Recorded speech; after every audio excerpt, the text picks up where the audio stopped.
বাগদার বয়রা সীমান্তে বসে কাঁটাতার আর কাঁটাতারের জন্য ঘর বাড়ি সরিয়ে নিচ্ছেন স্থানীয়রা। বয়রা সীমান্তে 5 কিলোমিটার কাঁটাতারহীন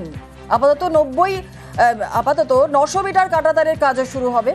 আরো বিস্তারিত জানাবে আমাদের সঙ্গে রয়েছেন আমাদের প্রতিনিধি অনিরুদ্ধ কীর্তনিয়া। অনিরুদ্ধ, এই বাগদার যে বয়রা সীমান্তে কাঁটাতার বসছে, যারা জমিদাতা যারা রয়েছেন কি বলছেন তারা?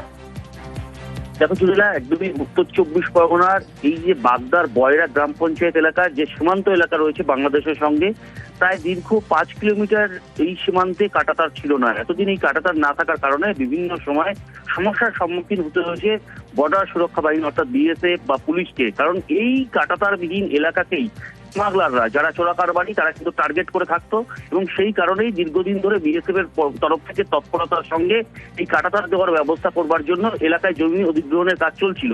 কিন্তু সাম্প্রতিক যে পরিস্থিতি চলছে, বাংলাদেশের পরিস্থিতি দেখে গ্রামের সাধারণ মানুষ, জমিদাতারা, তারা কিন্তু উদ্যোগী হয়েছে এবং তারা সরকারের যে ক্ষতিপূরণ আছে সেই ক্ষতিপূরণ নিয়ে নিজেদের জমি এলাকায় তাদের ঘর বাড়ি সরিয়ে নিচ্ছে এবং এই কাঁটাতার দেওয়ার জন্য তারা সহযোগিতার হাত বাড়াচ্ছে। তেমনই বয়রা গ্রাম পঞ্চায়েত এলাকার বয়রা গ্রাম, পাঁচপোতা গ্রাম এবং লক্ষ্মীপুর গ্রাম, এই সমস্ত এলাকায় রীতিমতন কাঁটাতার দেওয়ার কাজ শুরু হয়েছে এবং জমি অধিগ্রহণের কাজ ইতিমধ্যেই শেষ হয়েছে।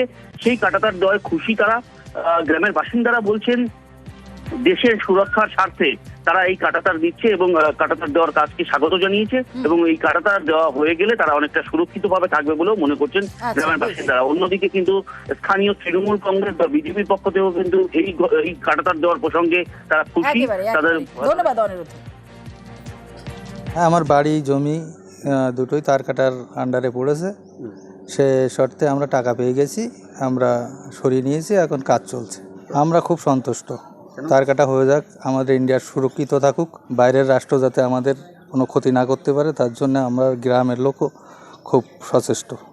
বয়রার যে কটা মৌজা আছে সেখানে যতটুকু জমি কেনার কথা তার বেশিরভাগটাই আমরা কিনে ফেলেছি। এবার কিনে বিএসএফকে হ্যান্ডওভার করার কথা, সেটা হ্যান্ডওভারও করে দিয়েছি। এবার ফেন্সিংয়ের কাজ চালু হয়েছে, সেটা আমি জানতে পেরেছি। ফেন্সিংয়ের কাজ তো মূলত সিপিডাব্লিউডি করে, আমাদের কাজ হচ্ছে জমিটা পারচেস করা এবং বিএসএফকে হ্যান্ডওভার করা। তো সেই কাজ দ্রুততার সঙ্গেই চলছে, বেশিরভাগটাই হয়ে গেছে।